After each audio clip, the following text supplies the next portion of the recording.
হাবিব যে আমার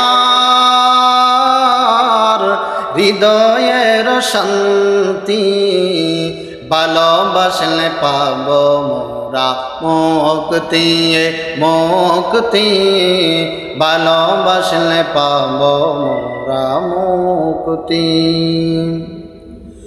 আবু বকর ওমর তাই তো ভালোবাসে, ভালোবেসে জায়গা পেল নূর নবীজির কাছে।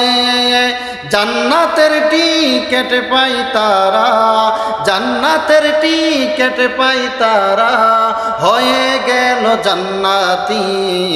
ভালোবাসলে পাব মোরা মুক্তি, মুক্তি ভালোবাসলে পাব মোরা মুক্তি।